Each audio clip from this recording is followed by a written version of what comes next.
of our financial year from July 1st to the end of June, Honorable Speaker. Honorable Speaker, I also particularly noted a recommendation by the committee that says that upon adoption of this report, the National Treasury should prioritize the sourcing and disbursement of concessionary finance. And this concessional finance, Honorable Speaker, contains what they have noted, a grant element, implying that larger borrowing can be sourced within minimum impacts, with minimum impact on debt sustainability by reducing the refinancing and interest rate risk.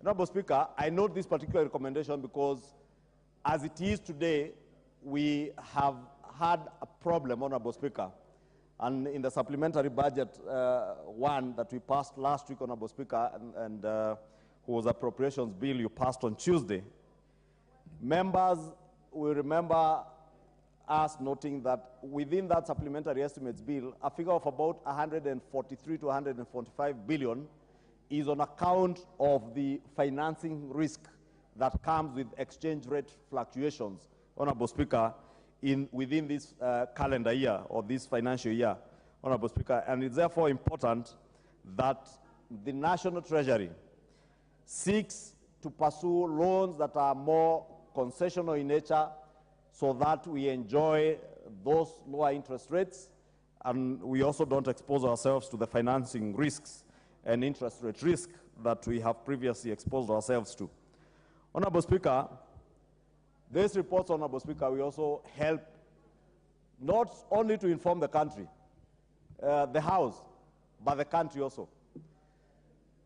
I had occasion this morning, Honorable Speaker, to interact with a young Kenyan, a trader in Nyamakima, who told me that she was keenly listening to one of the local FM stations. And I have no fear in mentioning the station because it's Kameme FM, Honorable Speaker.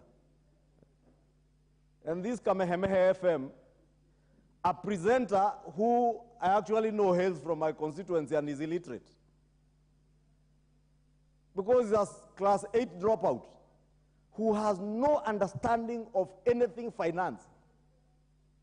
And the presenter was misinforming the country and listeners on Kameme FM that this country has borrowed to the tune of 4.5 trillion in this financial year, Honorable Speaker. And a young trader in Nyamakima had the logic to decipher that if our budget is in the region of 3-point-something trillion, there is no way the country would have borrowed 4.5 trillion within a period of 1 year.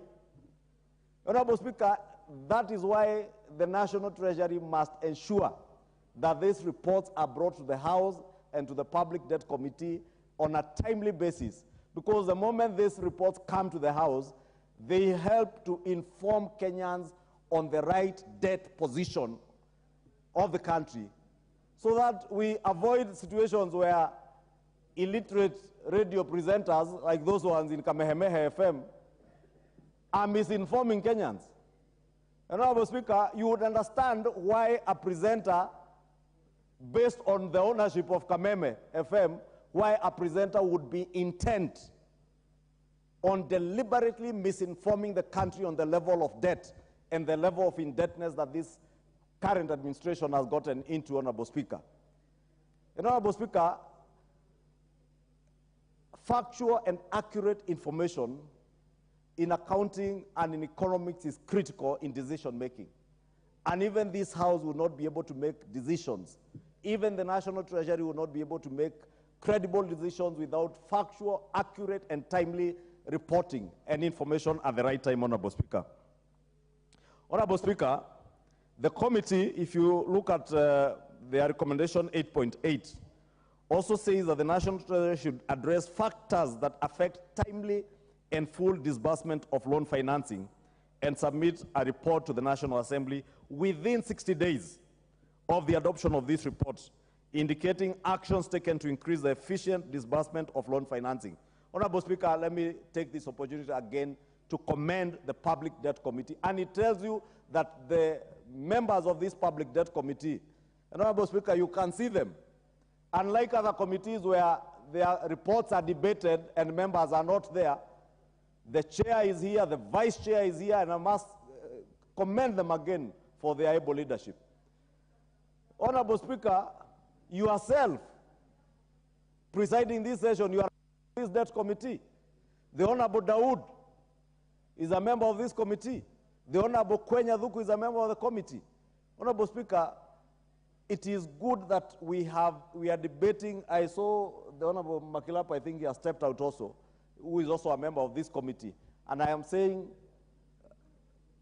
yes, and Honorable Abraham Karua. It tells you that these members of this committee have been diligent in their work, and I must commend them.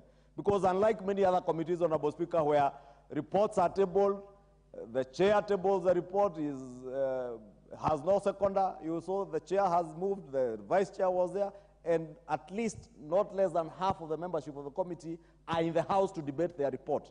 It tells you the diligence, Honorable Speaker. And I speak to this particular recommendation on 8.8, Honorable Speaker, on the slow disbursement of loan financing, because as a former chair of the Budget and Appropriations Committee, and the Honorable Dindi Nyoro, if he had also been patient after doing his business to sit in the House and also be able to consume part of these things, because they affect our budgeting process. And the Honorable Makali Mulu will bear me witness. At the time I chaired the Budget Committee, one of the key issues that we would always raise was the slow disbursement of loan financing. And in fact, our loan books carry such huge amounts of loans that are not being disbursed on a timely basis. Some, the government of Kenya also has not given the counterpart funding, and the amounts remain in the loan books not being able to implement projects, Honorable Speaker, because of the counterpart funding. And Honorable Speaker, I will really want to ask the Honorable Shuria and his committee to ensure that indeed within the 60 days that you have recommended upon adoption of this report, that the National Treasury informs the House what are the handicaps that makes them not be able to absorb debt financing, some of which, Honorable Speaker, at times come with penalties when you do not consume this money on a timely basis, Honorable Speaker. Two, Honorable Speaker, Kenyans who borrowed this money or who the government borrowed this money on their behalf are not able to enjoy the services and the goods that have been provided through that timely disbursement of this money, Honorable Speaker. And therefore, I'll be very keen in the course of early next year, and in fact, the 60 days, if we're able to adopt this report within this session, will fall around the time that we resume from the long recess, and just in time before the annual estimates for the next financial year. And I want to encourage the Public Debt Committee to ensure that even as we scrutinize the budget estimates for next year, and even as you start working on the BPS, that you have this report so that you are able to interrogate even the figures that you come to before you for the next financial year with information as to what are the handicaps that ensure, or rather that slow down the full disbursement of our loan financing.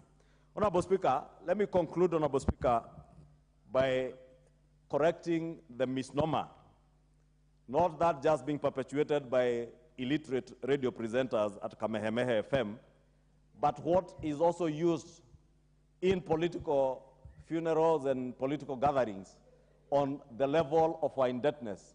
And indeed, Honorable Speaker, only this Monday or Tuesday, on Tuesday actually, on Monday, Honorable Speaker,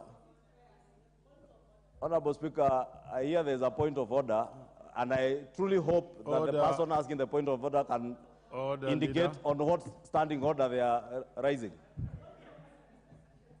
Honorable member, relax. I've heard you. What's your point of order? Which standing order? Thank you, Mr. Speaker. I'm a journalist by profession.